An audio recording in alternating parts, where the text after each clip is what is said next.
I saw a man, or something which had the shape of a man. It was to my right, about 50 yards away. I sat up straight and strained to see. The sun was almost on the horizon, and its yellowish glow prevented me from getting a clear view.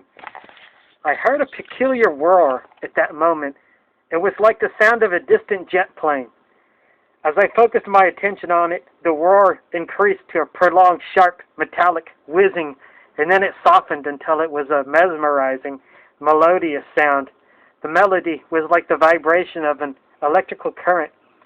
The image that came to my mind was that of two electrified spheres were coming together, or two square blocks of electrified metal were rubbing against each other and then coming to rest with a thump when they were perfectly leveled with each other. I again strained to see if I could distinguish the person that seemed to be hiding from me, but I could only detect a dark shape against the bushes. I shielded my eyes by placing my hands above them. The brilliancy of the sunlight changed at that moment, and then I realized that what I was seeing was only an optical illusion, a play of shadows and foliage. I moved my eyes away, and I saw a coyote calmly trotting across the field. The coyote was around the spot where I thought I had seen the man. It moved about 50 yards in a southerly direction, and then it stopped, turned, and began walking towards me. I yelled a couple of times to scare it away, but it kept on coming. I had a moment of apprehension. I thought that it might be rabid, and I even considered gathering some rocks to defend myself in case an attack. When the animal was 10 to 15 feet away, I noticed that it was not agitated in any way. On the contrary, it seemed calm and unafraid. It slowed down its gait, coming to a halt barely 4 or 5 feet away from me.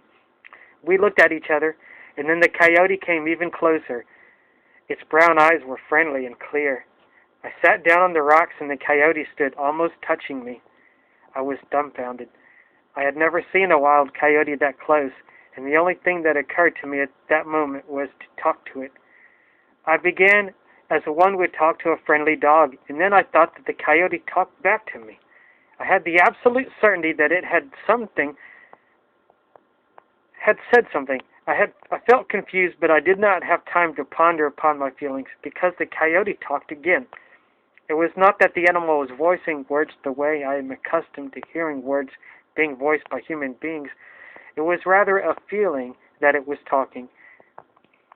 But it was not like a feeling that one has when a pet seems to communicate with its master either. The coyote actually said something. It relayed a thought, and that communication came out in something quite similar to a sentence. I had said, "How are you, little coyote?"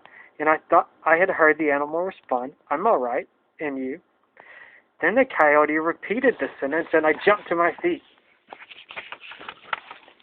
The animal did not make a single movement. It was not even startled by my sudden jump.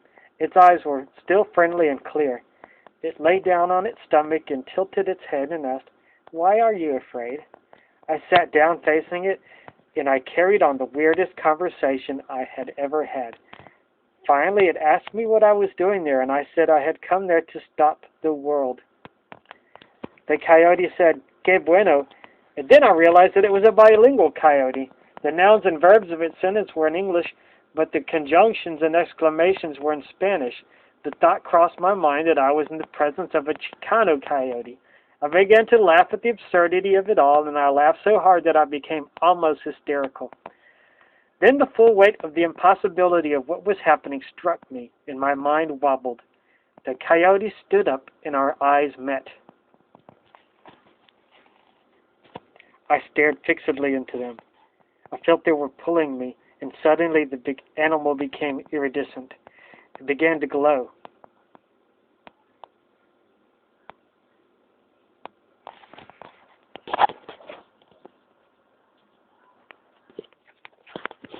It was as if my mind were replaying the memory of another event that had taken place 10 years before, when under the influence of peyote I witnessed the metamorphosis of an ordinary dog into an unforgettable, iridescent being.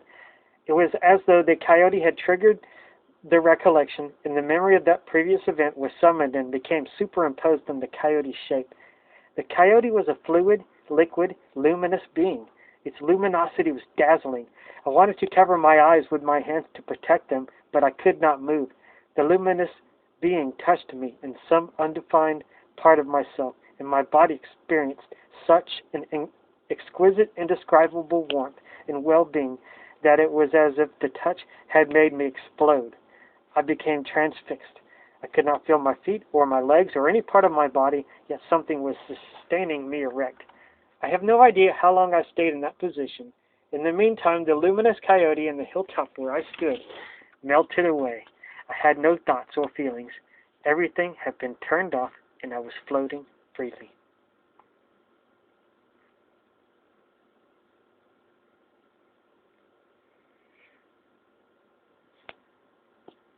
Then I either fell asleep or I fainted. When I again became aware of myself, I was lying on the rocks.